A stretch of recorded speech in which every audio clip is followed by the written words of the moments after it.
मेरा नाम फूलन देवी है, लोग बैंडेड क्वीन के नाम से जानते हैं।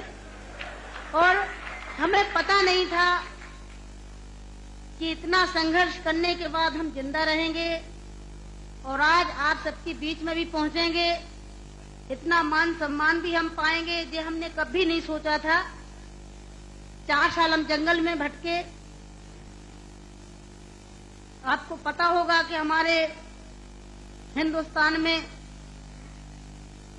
नहीं कहना चाहिए ऐसे मौके पर, मैं कहूंगी, बताऊंगी जो मेरे पे बीती है, कि हमारे सामंतशाही लोग, पैसे वाले लोग, और खासकर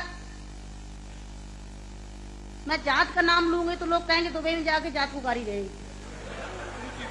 ऐसे ऊंची जाति के लोग जो जात पात को मानते हैं, हम जैसे गरीबों को, दलितों को, दबे कुचलों को, अल्पसंख्यकों को एकदम ये सोचते हैं जी कीड़े मकोड़े हैं, जी इंसान नहीं है। तो उन लोगों को मैंने बताया कि मैं इंसान हूं, अगर हमें तुम मारोगे तो हम भी चुप नहीं बैठेंगे, हम भी जवाब देंगे।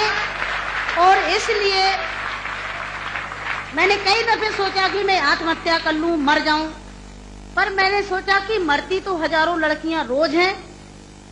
बताओ, हमें डाकू के नाम से जानते हैं लोग, डाकू, फूलन देवी डाकू। बताओ, मेरे 4 हाथ पैर हैं। कहते चम्मिल घाटी की है, चम्मिल घाटी की, चम्मिल घाटी मेरी माँ बाप है। अरे मैं माँ बाप से पैदा हुई हूँ, मेरा कसूर यही है कि मैं झोपड़ी में पैदा हुई, गरीब परिवार में पैदा हुई, दबी कुचली समाज में पैदा हुई, तो हमें जीने का अधिकार है नहीं। मेरे भाई और बहनों, मैंने कोई बुरा काम नहीं किया। मैं तो वहां भी मंच में बोलती हूँ, अब्बू भाई के साथ में तो कई सभाएं हुई हैं, बहुत बड़ी बड़ी सभाएं हुई हैं, कि मैंने कोई बुरा नहीं किया है।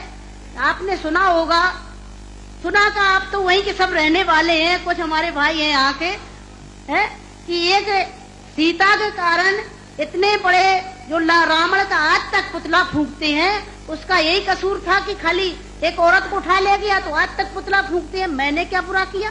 मेरे साथ भी ऐसे रावणों ने अत्याचार किया, मैंने उन रावणों को जवाब दिया। फूलन देवी वो डाकू है, डाकू है।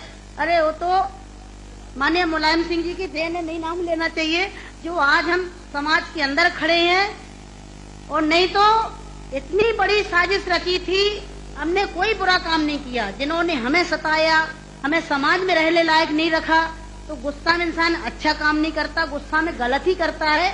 और जो कुछ भी हुआ, अच्छा और बुरा सबक सिखाने के लिए, कि हम जैसी बहन बेटियों के साथ अन्याय अत्याचार करोगे तो कोई भी महिला घर से बाहर निकल के और अपने अधिकारों की लड़ाई लड़ने के लिए मैदान में खड़ी हो जाएगी। तो मेरे भाई और बहनों, हमें तो डाकू घोषित कर दिया। जब मैं चुनाव लड़ने जाती हूँ तो सब एक ही भाषण रहते हैं, किसी के और कोई भाषण नहीं रहती है। बताओ, मैं डाकू दिखाई देती हूँ? क्या होता डाकू है? तुमने हमें सताया, हमें लूटा पीटा। डाकू तो वो बेईमान जो हम जैसी महिलाओं को लूटते पीटते हैं। तो मेरे भाई और बहनों, 4 साल में जंगल में भटकी, 11 साल में जेल में रही, और जेल में भी हमें पागलों के साथ रखा गया था। अच्छी जगह नहीं रखा गया, जहीं पागल महिला थी, पागल महिलाओं में रखा गया था। 11 साल तक हमें जेल में रखने के बाद कोर्ट में पेश नहीं करा गया। और जब जेल से छोड़े गए तो बहुत बड़ा एक हमारे हिंदुस्तान में तूफान आया कि इतनी बड़ी डाकू को छोड़ दिया गया, बहुत बड़ा अन्याय हुआ। बस आप सबका प्यार था, आशीर्वाद था, कुछ ऊपर वाले की भी दुआ थी, जो आज आप सबके बीच में